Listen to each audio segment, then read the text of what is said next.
Yo sí estoy muy indignado por lo que le están haciendo a María Amparo Casar. Es una pobre mujer indefensa, desamparada. Desamparada. Y todo el poder del Estado contra ella, solita. Desamparada con una pensión millonaria que le dieron luego. ¿Pero hizo qué? Pues se lo merecía. ¿Por qué? ¿Cómo? ¿De dónde? Y es la primera que se queja de las becas para las personas adultas mayores. Bueno, pero ella ya tiene su pensión del bienestar. De bienestar de 120 y pico mil mensuales y... A ver, ¿qué les parece si para aclarar el asunto invitamos a alguien que ha investigado el caso? ¿A quién? Ni más ni menos que Nancy Flores. Ah, sí, está bien. Aquí ya llegó. Mira. ¡Oh! ¡Nancy! Nancy Flores, bienvenida. Muchas gracias por invitarme. Ay, Rocío, esta es tu casa. Adelante, bienvenida a la Verno. Ya eres chamuca honoraria. Ya. Me gané el título. Sí, sin lugar a dudas. Porque además siempre que vienes nos traes unas historias buenísimas. Bombas. Y sobre todo, lo más importante, perfectamente bien documentadas, ¿no es cierto?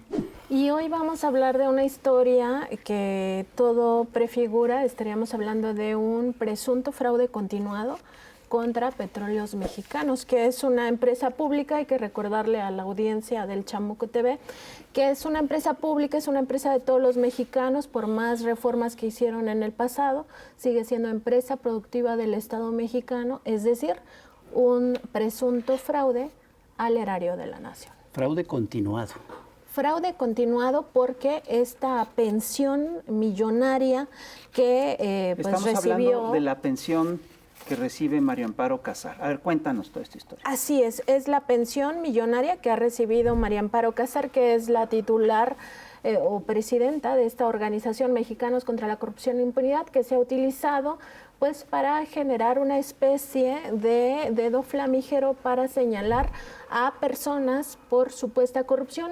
La mayoría de las veces, si se hace un análisis sin pruebas de ello, y que estaríamos hablando aquí de lo contrario. O sea, en realidad quien preside esta organización estaría implicada en un asunto que pudiera implicar actos de corrupción. ¿Y hay pruebas de que es de los actos de corrupción de los que estás hablando de María Amparo Casar? Hay muchas pruebas. O sea, este es el expediente que tiene en su poder Petróleos Mexicanos, que hizo público.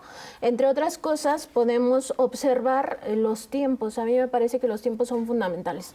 Esto ocurrió en el sexenio de Vicente Fox, en 2004. En junio de 2004, el 1 de junio, entra a trabajar su esposo a la paraestatal, entonces paraestatal Petróleos Mexicanos, como coordinador de asesores del director general de administración de Pemex, que era el hermano, todavía sigue siendo pues hermano del vocero de Vicente Fox, así es, Rubén Aguilar Valenzuela. Su hermano Octavio Aguilar Valenzuela ocupaba este cargo de director general de administración. El esposo de María Amparo Casar es coordinador de asesores y en ese momento ella era coordinadora de asesores del secretario Santiago de Gobernación. Exactamente. Y todo esto ocurre en un contexto en el cual Petróleos Mexicanos era dirigida por Raúl Muñoz Leos. Raúl Muñoz Leos sale en noviembre de 2004 de esta paraestatal, acusado de actos de presunta corrupción también, que implicaban a los hijos de Marta Sagún. Es decir, es un momento donde Petróleos Mexicanos vivía una etapa de muchísima corrupción. Es el caso Oceanografía, ¿no? El caso Oceanografía, exactamente. Y estamos hablando de estas expediente muy grande, más de 370 fojas, donde consta pues justamente esta historia. Entra el 1 de junio de 2004 y se quita la vida, porque así lo decide, el 7 de octubre de 2004. Solamente estuvo estos 4 meses laborando y a partir de estos 4 meses es lo que le asignan esta pensión millonaria a ella y a sus hijos. Las pruebas están aquí, hay documentos que ella firma en 2019, directamente va a Petróleos Mexicanos. En 2023 ella asiste a Petróleos Mexicanos para decir que necesita seguir cobrando esta pensión. Están estas pruebas del pago de la pensión post-mortem de ella, también de sus hijos. Eso llama mucho la atención y este documento a mí me parece muy revelador, ¿Por qué? Porque estamos hablando de que ella desde 2004, desde el siguiente día, 8 de octubre de 2004, empezó a recibir esta pensión hasta febrero de 2024. 20 años prácticamente. Y al otro día de la muerte empieza al a otro recibir. día, O sea, al otro día. Todavía estaba esto investigándose, ni siquiera se había aclarado nada. Y al ya otro estaba día cobrando. ya empieza a correr Eso el está periodo. rarísimo. O sea, digamos que la primera entrega de dinero fue a finales de octubre, pero se lo cuentan a partir del 7 de del octubre. siguiente Y día. ahí todavía no estaba el dictamen pericial final que dice que la persona pues se quitó la vida de forma voluntaria. Lo que sí había desde el 9 de octubre, y eso sí está en los documentos, 9 de octubre de 2004, son evidencias de que él había atentado contra su vida de forma voluntaria, exactamente. Y esto nos permite ver que en todo este periodo de casi 20 años ella recibió 29.479.631 pesos. Su hija, de nombre Fernanda Márquez Padilla Casar, 1.153.956 pesos, y su hijo, de nombre Carlos Márquez Padilla Casar, un monto por 705.367 pesos. Pero el dinero que reciben sus hijos, ¿cuál es el concepto? El concepto sigue siendo pensión post-mortem, porque ellos argumentan ante Petróleos Mexicanos, y estas prestaciones se entiende que ya no existen, que seguían estudiando en el ITAM. Entonces este dinero se emplea para pagarles sus colegiaturas en el ITAM, que es esta universidad de corte neoliberal. Ellos estudian economía, ambos, su licenciatura y su maestría, con cargo al erario de la nación. En total ellos suman más de 1.800.000 pesos. Bueno, es su beca para el bienestar. O sea. Pues sí, su beca para el bienestar en una universidad privada, sin que le digan al pueblo, porque mucho de esto, hay que recordarlo, Mexicanos contra la Corrupción e Impunidad, Claudio X González, la propia María Amparo Casar, lo que se supone que luchan es por la transparencia, ¿no? Y siempre nos están diciendo que la transparencia es el gasto gubernamental.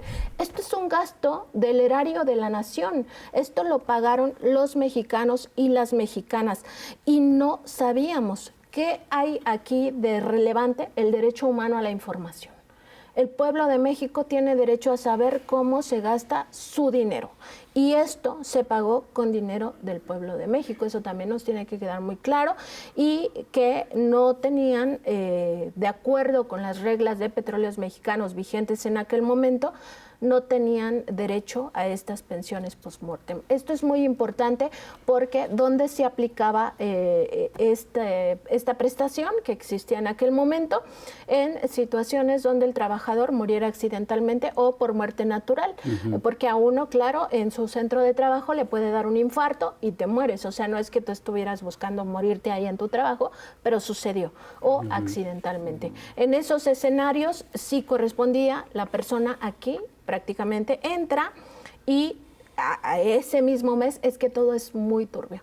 Ese mismo mes, en junio de 2004, le asignan 2 créditos, 2 préstamos de dinero público, uno por más de 460.000 pesos de corte administrativo, otro para un automóvil de más de 250.000 pesos. ¿En qué empresa pasa eso? Bueno, entra, le otorgan los créditos, le pagan de más. Eso también está en el expediente. Hay pagos que se hicieron de más en ese periodo, que recibía su quincena y de repente le llegaba un piquito más, ¿no? Así, a un error administrativo.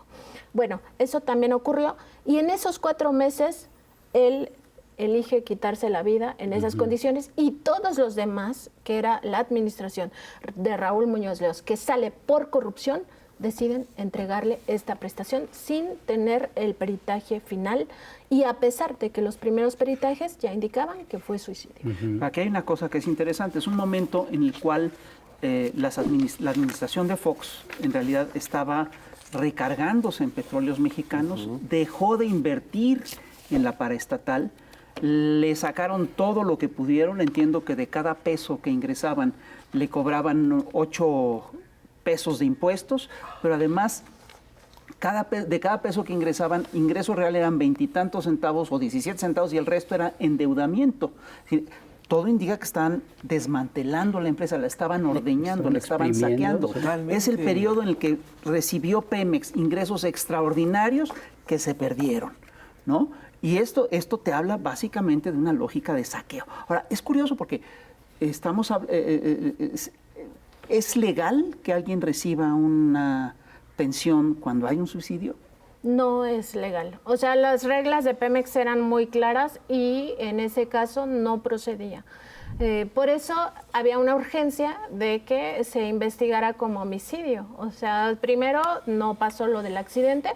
Quien empieza a decir lo del accidente es justamente su jefe, el hermano del vocero de la presidencia, Octavio Aguilar Valenzuela, es el primero que empieza a manejarlo el accidente. En esta declaración... Que salía a fumar o no sé qué. Sí, en esta declaración dice que los hechos tuvieron que ser un lamentable accidente, ya que el licenciado Márquez Padilla acostumbraba sentarse en el filo de la ventana de su oficina de espaldas para fumar y el humo se saliera por la ventana, cosa que no se puede acreditar de esa manera. Los peritos de aquel momento y el propio Bernardo Batis ya acaba de aclararlo recientemente, que las ventanas no permitían esta situación y esto tiene que ver con la seguridad de las propias instalaciones. Si no, imagínense cuántos accidentes ocurrirían porque alguien va y fuma en el filo de la ventana. Sí. Además, hay un dato adicional, en aquel año 2004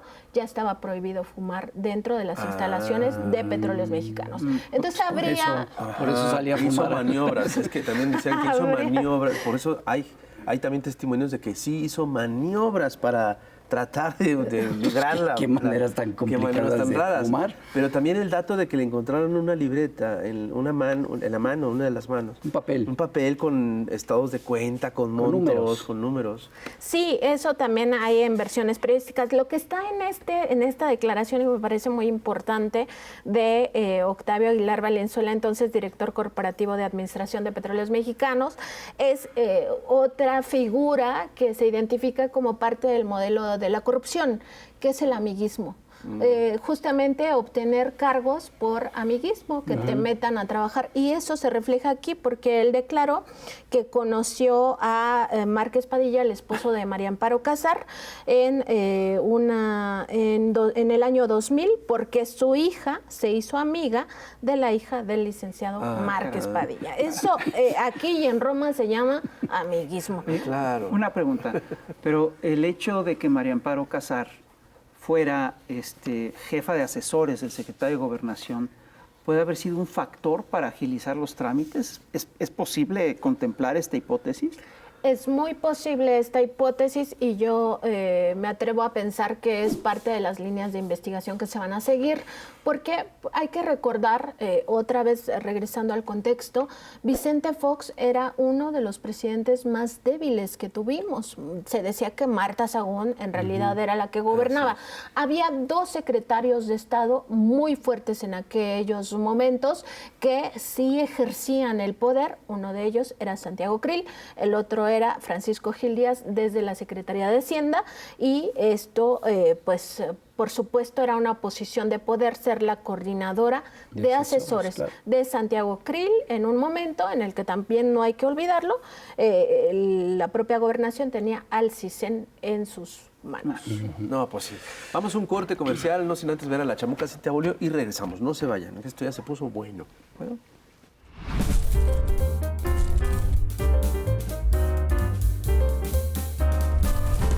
Querido electorado, andamos existenciales. La verdad es que no sabemos quiénes somos y hacia dónde vamos, pero sí que sabemos de dónde venimos. Muy feliz 10 de mayo a la Santísima Madre de la Humanidad entera, la costilla de Adán. Ese que llaman creador solamente creó a dos originales con barro. Varón y hembra les creó, dice, y Lilith primera salió también, que pronto armó su sindicato de una contra la opresión machina y abandonó a Adán, de cuya costilla madre surgió Eva, la segunda mujer. En este cuento cómico, bíblico y patriarcal, el Adán paridor en algún momento se iba a quedar sin costillas e iba a andar todo flácido, ¿o no? Mejor encargarle a Eva la producción de gente a la antigüita. Ay, con dolor y como castigo por querer saber más. Del incesto ni hablamos. Pero si lo de la costilla iba muy bien, hubieran seguido pariéndonos. Narrativas machinas aparte, las religiones anteriores, como la egipcia, tenían una mayor conexión con la realidad, con su Santísima Trinidad conformada por la Madre, el Padre y el Hijo. En fin, no nos imaginamos a la costilla de Adán sufriendo violencia obstétrica o perdiendo ascensos profesionales. Si el Padre fuera divino como en el cuento y nos diera la vida con sus costillas madres, su licencia de maternidad seguro que sería más extensa y generosa. Pero ni tú, ni yo, ni nadie sale de una costilla, se sabe. Las mujeres parimos a toda la humanidad y se nos carga todo el trabajo de cuidados en su beneficio. Por ello, es justo exigir que se amplíen las ayudas estatales, el acceso a guarderías, la abolición de la explotación reproductiva, etc. Que las ciudades sean madre-friendly al desestigmatizar a la leche materna, es así, santa, al instalar cambiadores en todos los baños, al modificar los horarios laborales en pro de la crianza. Que sí se pueda y va nuestro reconocimiento y agradecimiento a las mamaces hoy y siempre. Y hablando de los padres que no paren pero dan misa dominical después de consumir su ración de cocaína y Viagra, querido lectorado, les aconsejamos erradicar su doble moral, su pederastia y su injerencia ilegal y o casualidad derechosa en las elecciones. Chaito. Y seguimos aquí en el Averno platicando ni más ni menos que con Nancy Flores, que nos trae una información muy importante sobre el caso de María Amparo Casar. Me llama la atención que la presidenta de una asociación que se llama Mexicanos contra la Corrupción, que ha criticado la corrupción en Pemex, que ha estado abiertamente en contra de los apoyos populares y en contra de las pensiones para los adultos mayores, ¿sí? Que son pensiones de 6,000 pesos, ¿no? Haya incurrido en recibir una pensión indebida por parte de Petróleos Mexicanos. Y millonaria. ¿No es esto verdaderamente un acto profundo de hipocresía? Puede ser un acto de hipocresía, puede ser algo que los refleja a todos ellos que están en esta cúpula oligárquica, que creían que México era un botín para ellos, que ellos tenían derecho a eso, de cinismo brutal. O puede ser simplemente que ellos consideren que sí son mejores que los demás, claro. Que sea un asunto ya ideológico. Entonces ellos sí merecen tener esta vida apropiándose del recurso del pueblo de México, pero el pueblo de México no puede tener ningún beneficio de este erario de la nación. Como diría Fox, a trabajar huevones. Exactamente. Pero Fox sí recibía una pensión y María Amparo Casar también. Exactamente, porque además hay que ver todos los que reciben pensiones. Ernesto Zedillo recibe la pensión del banco Nafinsa. El propio Gurría recibe su pensión. Ellos están pensionados por el Banco de México, están pensionados por Nafinsa, están pensionados por esta banca de desarrollo. ¿Y qué hicieron en su momento? Digamos, golpear directamente las pensiones con el manejo de las Afores, que fue una privatización velada de las pensiones de todos los trabajadores.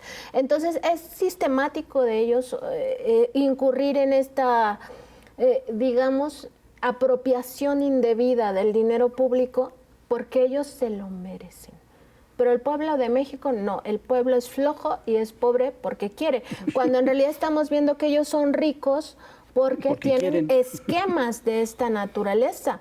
Hay que recordar que Mexicanos contra la Corrupción y la Impunidad es una asociación civil que está bajo el esquema de las donaciones públicas, de las donaciones, pues estas donaciones que se deducen de impuestos. Es decir, es una transferencia de dinero público por vía de donaciones. Claro. Y ellos reciben sueldos de más de 2 millones de pesos, lo hemos documentado profusamente en Contralínea. Cada mes se embolsan 2,5 millones.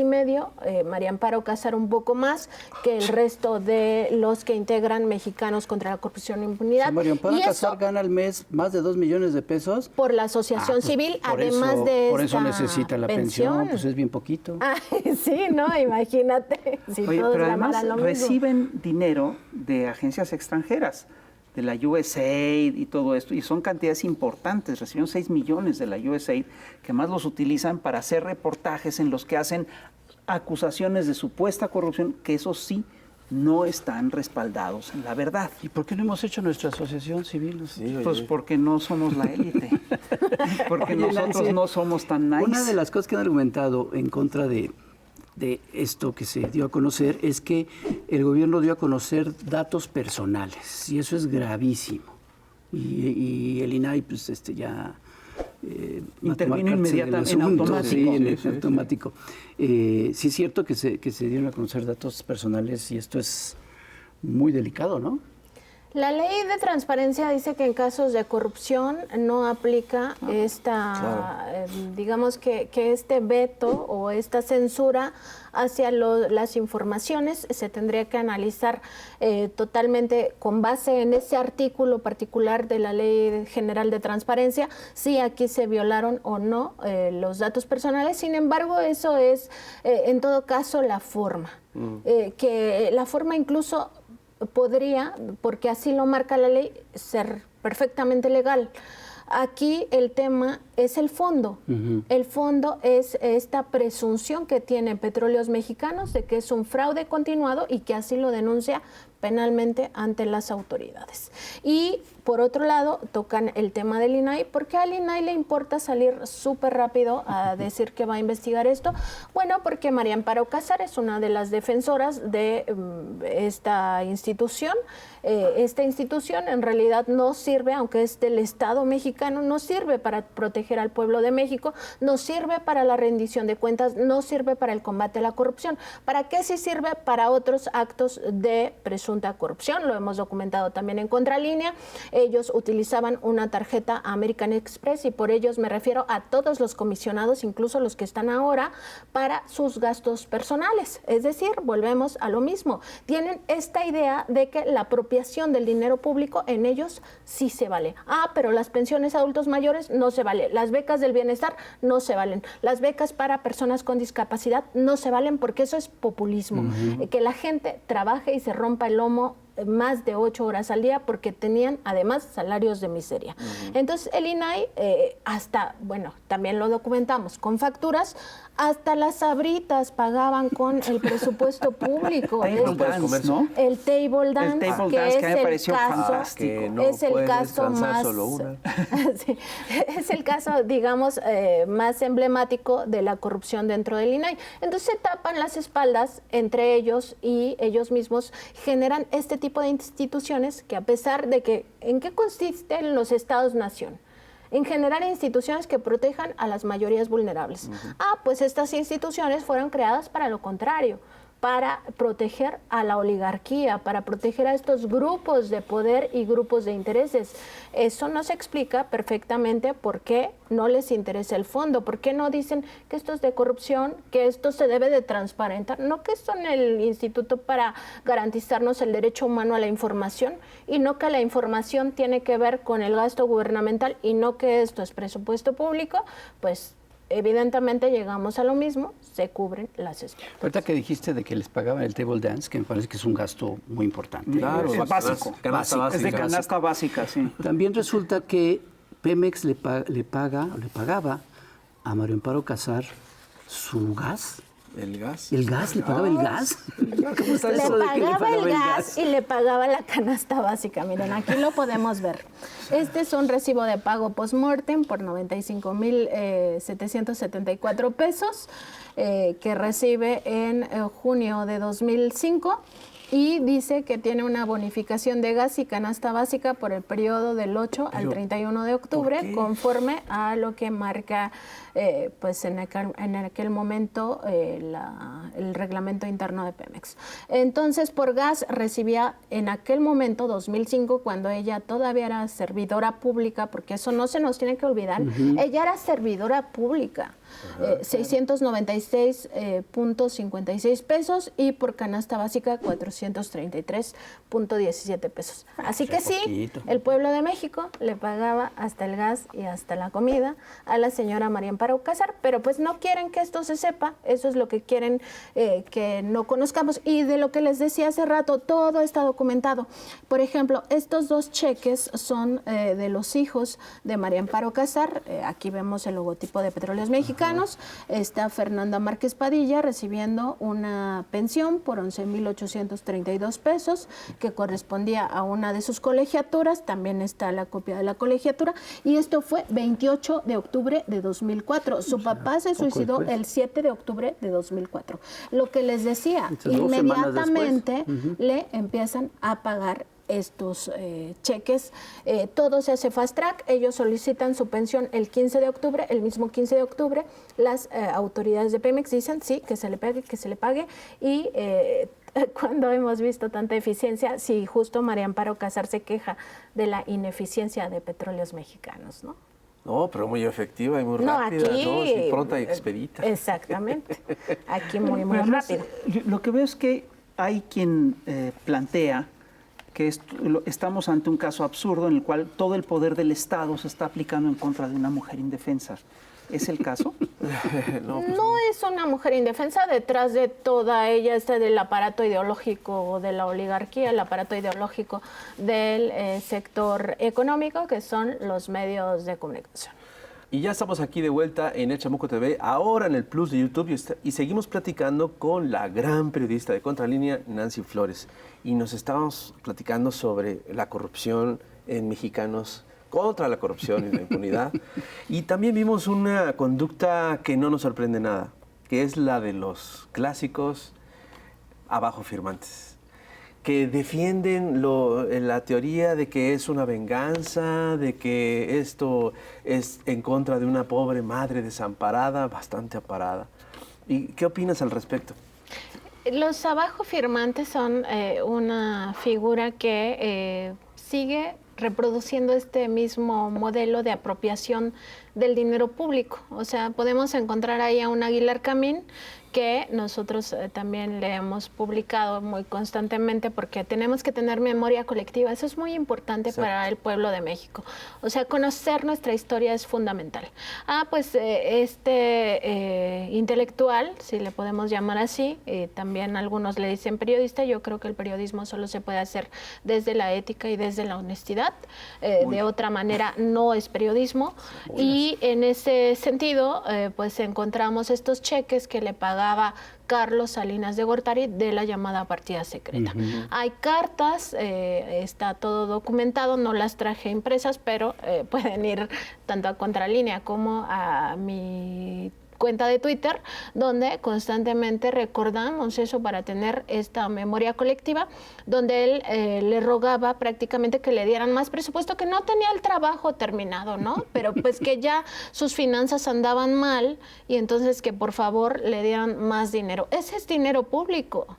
Y también salía de la partida secreta y salía del erario de la nación, es decir, del dinero del pueblo. Lo mismo con otros abajo firmantes, o sea, ahí está quien, Castañeda, hay que recordarlo, fue hasta secretario de Estado. Es que todos ellos creen que el dinero público es un botín o que las instituciones son un botín y que ellos sí tienen el derecho. Yo no estoy tan segura ya que sea solo cinismo, sino tal vez ya es un asunto de pensamiento, de ideología, de creer que ellos sí son los importantes, los que se lo merecen, porque ese es el mismo modo de operar de la Suprema Corte de Justicia de la Nación. O sea, esta forma de apropiarse de los recursos, pero además de actuar por encima de la voluntad del pueblo, de la voluntad democrática, de la propia democracia. Entonces, por eso yo lo que consideraría es que los abajo firmantes están más bien muy conscientes de que en cualquier momento un expediente similar pudiera salir por ahí. Sí, porque yo no creo que sea el único caso. No. Por ejemplo, y lo único, ya no digamos en Pemex, sino en todas las dependencias del gobierno de toda esa época neoliberal, ¿no?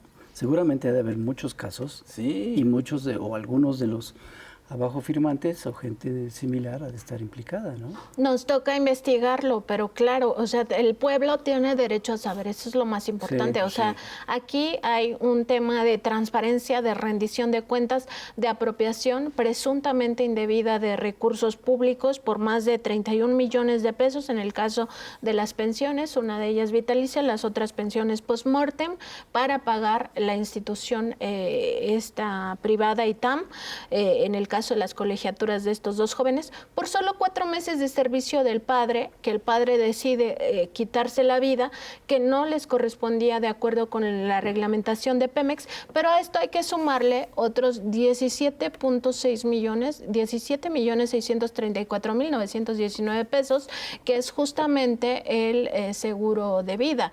En total estaríamos hablando de un presunto fraude continuado por más de 48 millones de pesos. Pero además hay una cosa que tú estás señalando, la aseguradora pagó inmediatamente. Normalmente las aseguradoras se tardan mucho en pagar este tipo de cosas, hacen investigaciones. En un caso así, pues por lo menos esperarse sí, claro, a que salgan los dictámenes.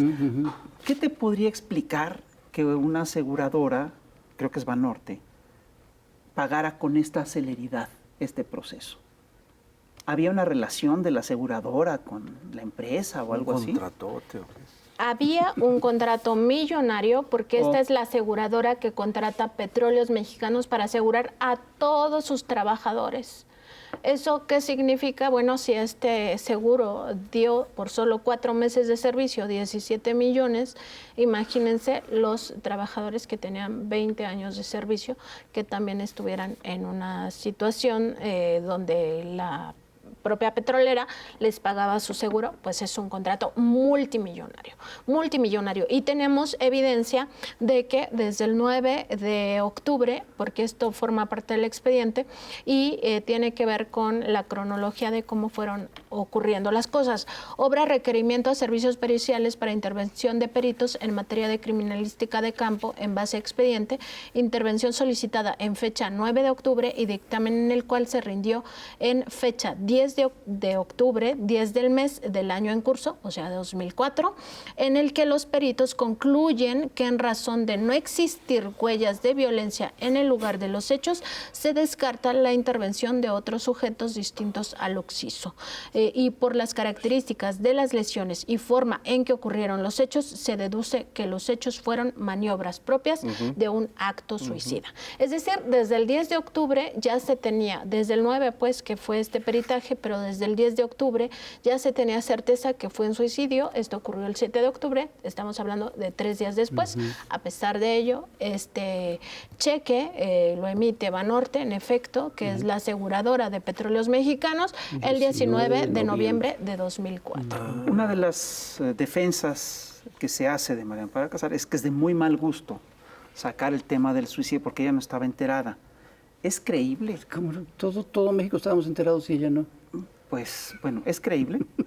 Las primeras versiones periodísticas de aquellos días, desde el día en que ocurrió, porque claro, fue un tema que a la prensa le interesó muchísimo, fue que se suicidó alguien en la torre ejecutiva de Pemex. Después se supo que ese alguien pues era el esposo de María Amparo Alcázar, que era coordinadora de asesores de Santiago Krill. Es decir, desde los primeros días, las primeras versiones periodísticas, que eso sí no puedes decir, no me enteré porque nunca me dieron el expediente, porque claro, siendo coordinadora de asesores de la Secretaría de Gobernación, por lo menos tenías que estar medianamente enterada de qué pasaba en México, por lo menos. Claro. Y además hay un dato adicional, él era su esposo. Después de que no pegó esta versión de que fue accidente, porque claro, ya había demasiadas evidencias de que no pudo ser accidente, porque justo las medidas de seguridad en un edificio de esta naturaleza tienen que ser máximas para que la gente no se esté cayendo de las ventanas en cualquier momento. Se pone a fumar con la ventana abierta. O por cualquier situación, porque uno se acerca a la ventana para abrir las cortinas y entonces si tiene una pésima seguridad, pues te vas y te matas, ¿no? Entonces tienen que tener niveles de seguridad muy importantes y de hecho nosotros hemos consultado a funcionarios de aquel momento y dicen que no había manera, o sea que esa ventana cuando se dice se manipuló, es decir que se abrió de más, o sea que se manipuló para abrirla. O sea, esas ventanas no son como las de las casas. O sea, para acabar pronto, se forzó para poder lanzarse, porque ahí una persona no cabía accidentalmente.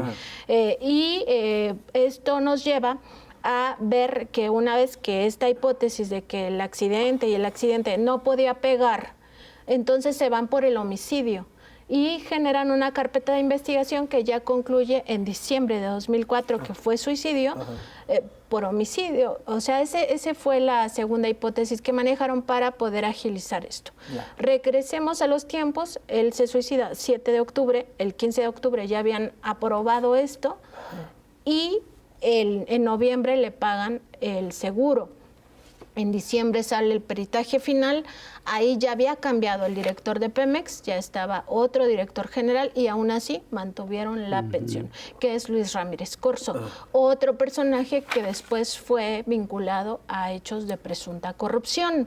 Entonces, aquí lo que tenemos es que si la señora María Amparo Casar en aquel momento era coordinadora de asesores del secretario de Gobernación y además dice que desde entonces y desde toda la vida ha luchado contra la impunidad, ¿tú creerías realmente, o ustedes creerían, o la audiencia del Chamuco creería realmente que no le iba a importar que se hiciera justicia con su esposo si había una presunción de asesinato?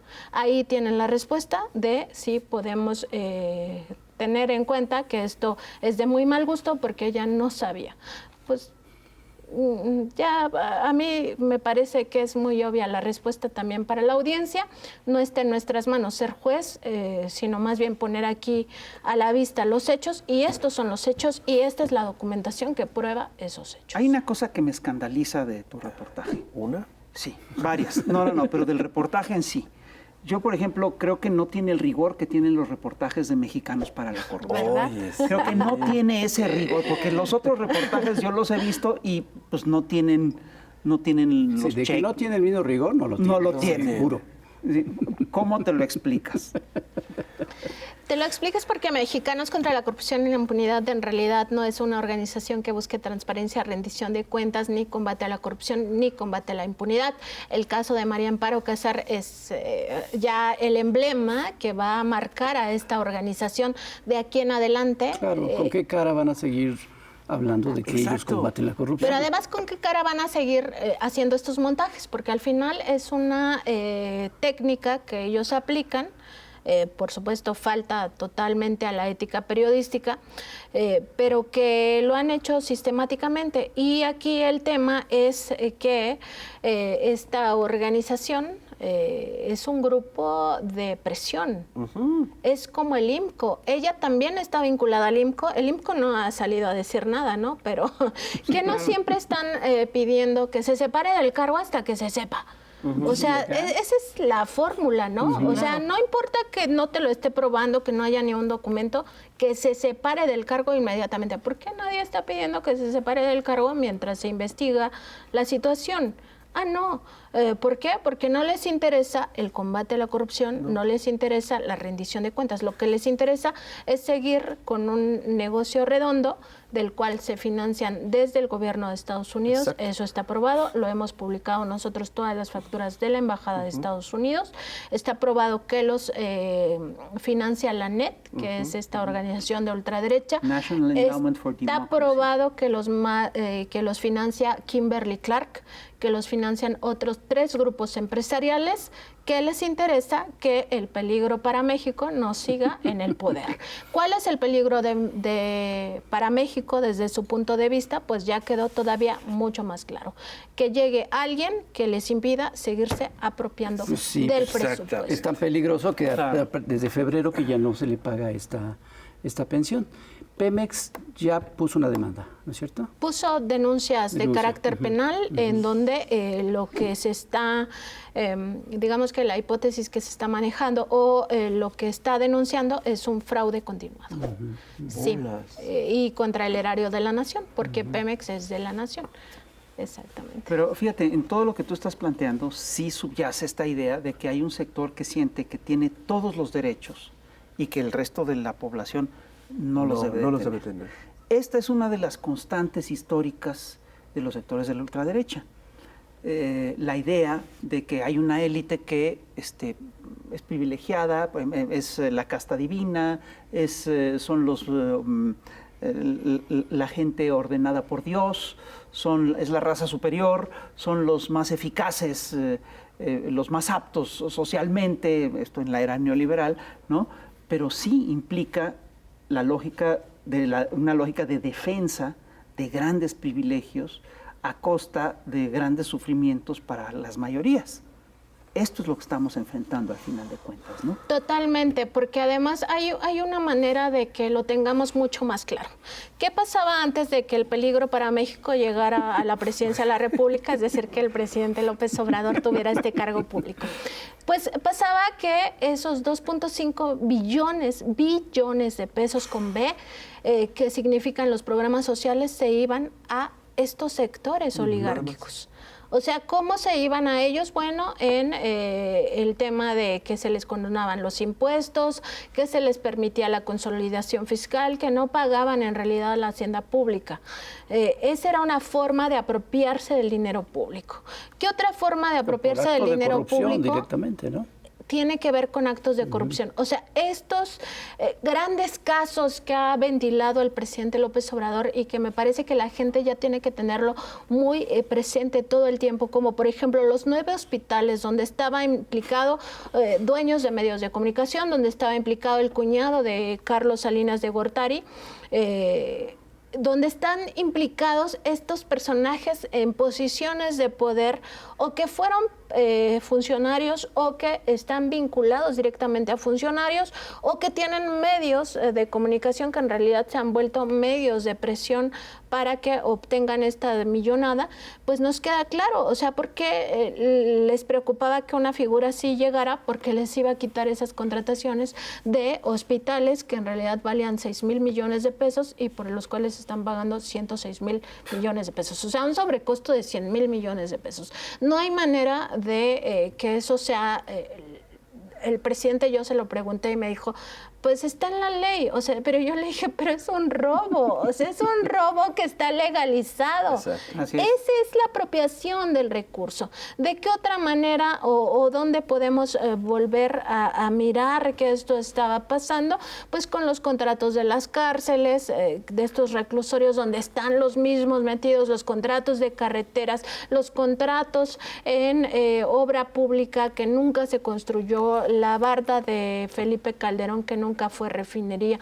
Ahí los está el que dinero. El mismo director de Pemex hace unos días también, cuando reveló esto, bueno, que ya lo sabíamos, el presidente lo había contado en su libro, pero también mencionó a varios otros contratos de Pemex que eran puras tranzas. Que incluso se firmaban en las oficinas de las empresas. O sea, a mí realmente me sorprende todo esto, porque es como que uno piensa ya llegaron al fondo y no, o sea, el fondo sigue. Pero claro, esto nos explica esta fuga de 2.5 o más billones de pesos que ahora son programas sociales para adultos mayores, o programas para niños, o programas para madres, o programas para las personas con discapacidad. Entonces, esa es la apropiación del dinero público y esos son los montos. Estamos hablando de más de 4 billones de pesos que se apropiaban tanto por obra contratada con estos sobrecostos o por privatización, porque también, ¿qué vio el pueblo de México de todas las privatizaciones que hicieron Salinas, que hizo Zedillo, que hizo Fox, que hizo Calderón? Nada, el pueblo de México nunca vio nada, porque claro, esto se quedaba en esos ultra ricos que se generaron a partir de ese régimen. Yo sí vi algo, sí vio cómo lo saqueaban. Pues claro. Y eso es brutal. Claro. Y eso yo sí creo que plantea un problema de fondo, ¿no? Totalmente plantea un problema de fondo, y es que yo siempre considero que algo aleccionador es esto que dice la filósofa Chantal Mouffe, de que el neoliberalismo es un problema que no tiene solución. Es decir, que la oligarquía nunca va a conciliar sus intereses con los intereses de las mayorías. Claro. Ellos siempre van a querer más, o sea, que trabajes más, que te paguen menos, que ellos tengan mejores ganancias, que ellos no paguen impuestos, porque los impuestos son para mantener a los huevones, a los cabrones, a los flojos. Entonces, esto nunca va a tener solución.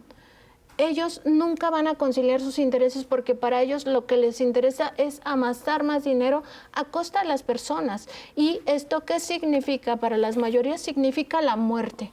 ¿Muerte de qué manera? Muerte por actos de corrupción, porque las cosas que se hacen con corrupción se caen. Ahí está, por ejemplo, toda la industria inmobiliaria que en los 2 sismos de México enterraron a decenas o centenas de personas por corrupción. Está el tema de que por corrupción no había hospitales, sino solo había cascarones para enfrentar la pandemia de COVID-19. Porque claro, ahora tienen este informe donde dicen que todo se hizo muy mal, que contrario a la visión de la OMS, que hasta mandó llamar a los científicos mexicanos, pero no dicen cómo dejaron el sistema sanitario en ruinas. No, y la conclusión es muy bonita. No dicen eso. Todo está muy mal. ¿La solución cuál es? Las urnas. Hay que votar por Claro, o sea, como lo dijo ayer el presidente, ¿no? Del informe a las urnas, ¿no? Se traducen muerte porque son salarios de hambre, porque la gente está pues en trabajos infrahumanos, donde está en riesgo su vida, ¿no? Como todo lo que pasó con los mineros en Coahuila, porque nunca tienen derecho a una pensión digna, porque privatizaron las Afores. En fin, todo eso nos muestra que no se concilia. Alguien tiene una pensión digna y se enojan. Bueno, esta pensión es a todas luces producto de un acto que podría configurarse como corrupción, que Petróleos Mexicanos es la presunción que tiene, y aquí están los hechos. ¿Es posible, Nancy, investigar más casos como este? Buscarle, porque como dice Pepe, no creo que sea el único caso. Debe ser uno de miles o cientos. Teniendo las arcas a su alcance, yo no creo que... Y no solamente de Pemex, sino de otras, no se hayan servido. Pero es que allí volvemos al tema de para quién sirve Mexicanos, ¿no? ¿Para quién sirve el INAI? Que casi es lo mismo, ¿no? El INAI sirve para tapar las espaldas. Es una tapadera de la corrupción, y en ese sentido, pues estas informaciones permanecen ocultas, salvo que la administración pública, digamos, las encuentre y entonces las transparente. En ese sentido, creo que sí es posible que sigamos como periodistas investigadores, que vemos a los poderes públicos, pero también a los poderes fácticos. Para un periodista investigador no hay nada de eso del INAI, no se toca, o sea, eso es imposible, ¿no? La Suprema Corte no se toca, el INE no se toca, bueno, todo eso. Se toca.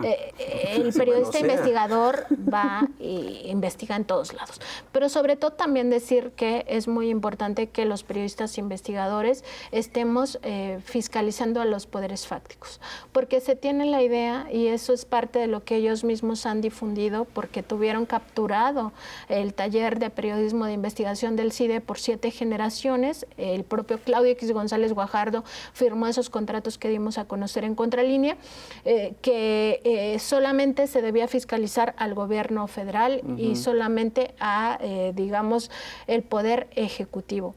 Ellos no se fijaban en el poder legislativo y en el poder judicial, y mucho menos en los organismos autónomos, y por eso se dan casos como el de el table Y dance. todavía menos en los poderes económicos. Exacto. Porque esos ya son los poderes fácticos y eso es lo que menos les interesa porque los poderes fácticos son los que controlan las corporaciones mediáticas y también estas organizaciones de la sociedad civil que dicen luchar por la transparencia, la Porque rendición ellos de no cuentas. investigan porque ellos son los poderes fácticos. Exactamente. Son parte. Exactamente. Son Ellos son los dueños de ellos. los poderes fácticos. Exactamente. Lo que hemos visto, si tú lees la historia del periodismo, te vas a dar cuenta que el periodismo nace efectivamente como un faro de libertad en medio de lo que es el fanatismo religioso, pero muy pronto, ojo, hay periodismo muy valioso y periodismo que siempre defiende ideas, todo eso, pero muy pronto en las lógicas, en estas lógicas del siglo XIX, el periodismo se convierte en un gran negocio.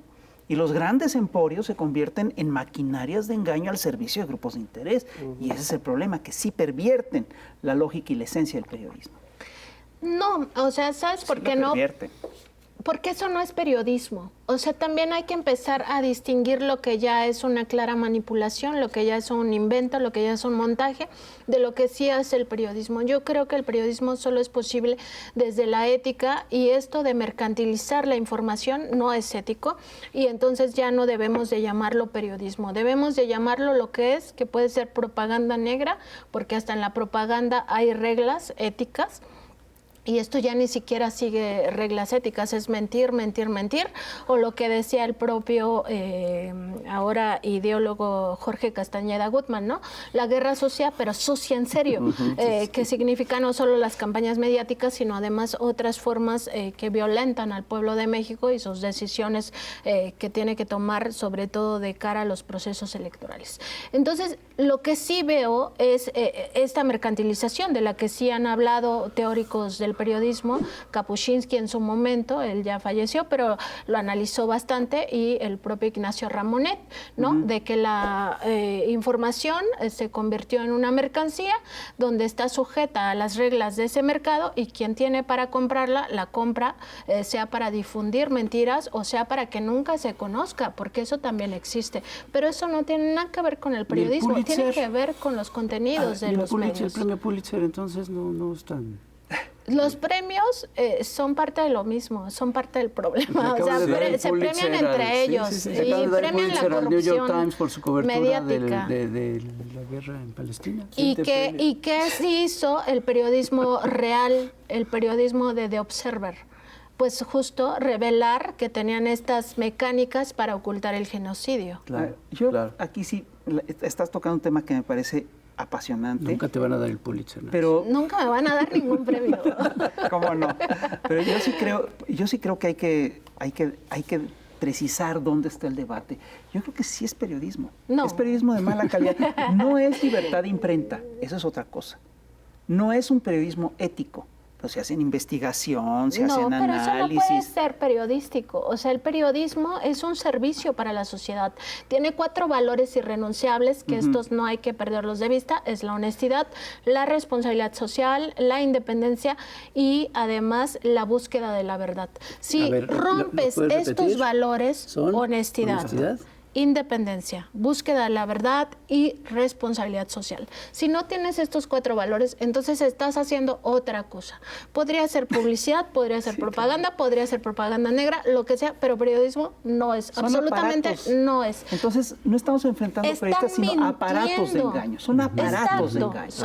Son grandes aparatos de engaño. Totalmente. Y me encantó que tocaras el tema de los premios, porque ¿qué se premia? ¿Quién lo premia? Claro. ¿Y para qué lo ¿Y premia? cuándo? ¿Cuándo? ¿Y Tienes toda la cuándo? razón. ¿En qué momento? Todo eso está metido en una agenda. Agenda y son sistemas... Y son ellos, siempre son ellos. Sí. Ellos los que identificamos como esta oligarquía, al final, que premia a sus pequeños núcleos de propaganda y que en realidad no están viendo el verdadero periodismo. ¿Por qué? Porque no están respaldando ese periodismo que al final los desnuda a ellos. Y volvemos a lo mismo, no hay conciliación de intereses. Premian a sus mejores activos. Exacto. Premian a la gente que efectivamente les rinde, les ha hecho buenos servicios, les ha hecho buenos trabajos. A esos, los que mejor engañan con frecuencia. Totalmente de acuerdo, premian eso porque eso es lo que les sirve, son instrumentos de ese poder y se ejecutan de esa manera, como instrumentos. Y sin embargo, la prensa como cuarto poder son precisamente todas esas maquinarias de engaño. Totalmente de acuerdo. O sea, yo por eso hace un tiempo en este mismo programa decía que son aparatos ideológicos del poder económico. Así es. Es que esos son, o sea, no dudo que haya dentro de esas páginas o dentro de esos programas algo, un contenido que sí sea periodístico, Sí, que esa haya es buscado otra. la verdad, Tienen que tener que para haya- poderse Exacto. prestigiar. Claro. Tienen que Hacerse tener para pasar por poder periodistas. funcionar. pero la mayoría de los contenidos no lo es. Y pon tú que no la mayoría, los esenciales.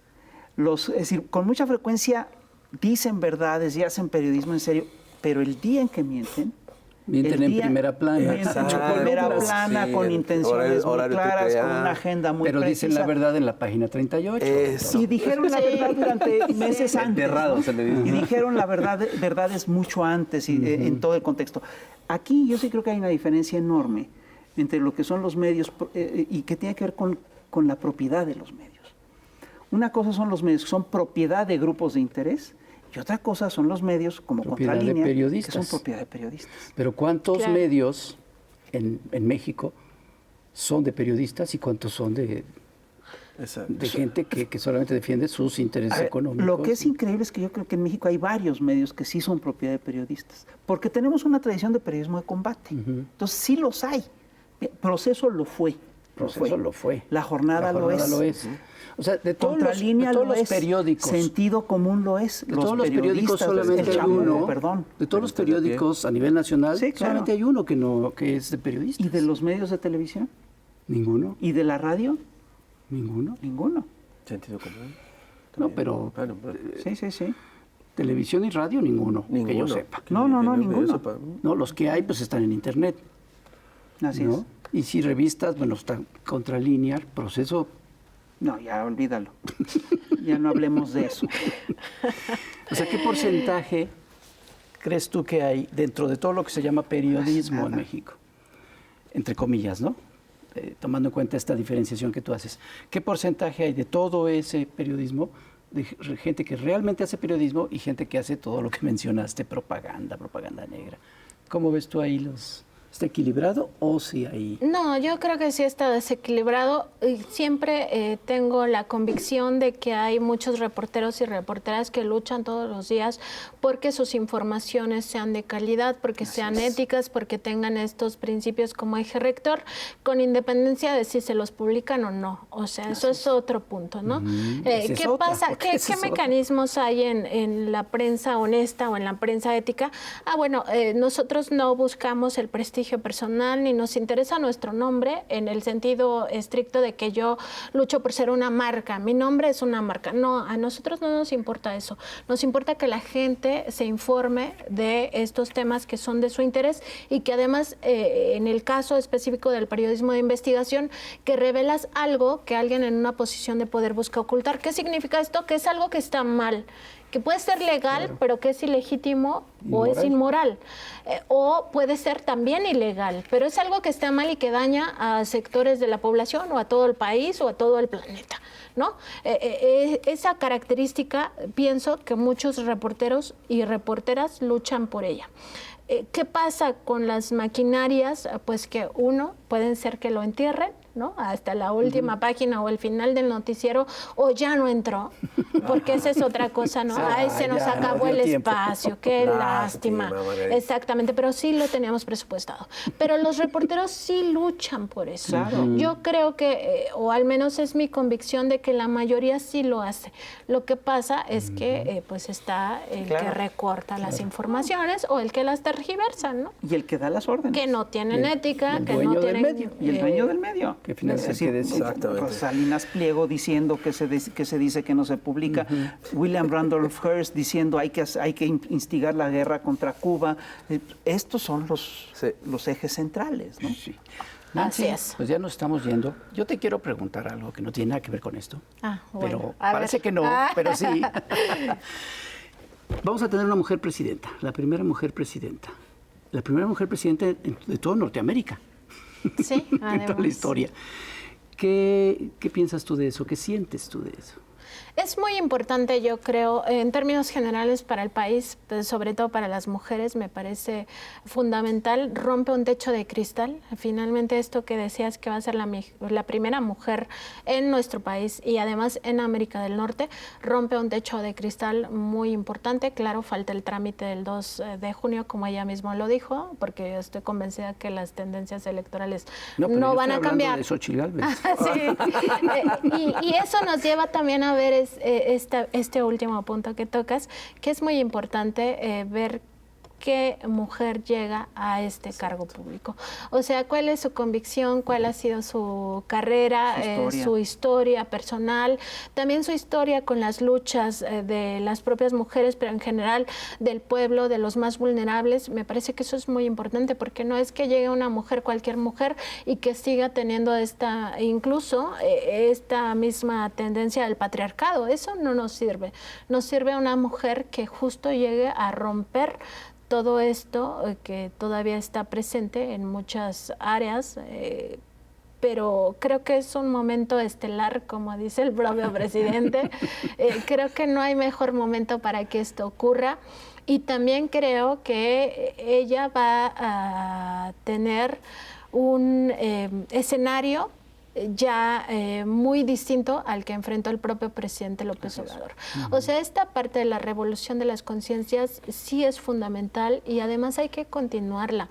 O sea, esto de tener memoria colectiva es muy importante que entendamos que sus narrativas pasan por la manipulación incluso de conceptos, como por ejemplo los contrapesos. Sí, claro. Es falso que se necesite urgentemente que la Suprema Corte sea un contrapeso. En realidad, la Suprema Corte está defendiendo a esos poderes oligárquicos que estrangulan al pueblo de México, o esos intereses transnacionales. Entonces necesitamos ir dándonos cuenta que todo eso sigue siendo manipulación narrativa, y creo que va a ser un momento muy importante para las mujeres. Me parece que va a haber cambios interesantes, y ahí vamos a ver también, porque esto es parte de romper el techo de cristal, qué capacidad tenemos para gobernar todo un país. Claro. Y esto va a ser fundamental.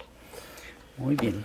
Pues Nancy Flores, muchas gracias. Muchas Muchísimas gracias por gracias. invitarme. Siempre nos hace falta tiempo, pero Sí. Esta es tu casa siempre. Siempre. yo ya soy chamuca. Por supuesto. que Nosotros sí. así te consideramos. Así es, totalmente.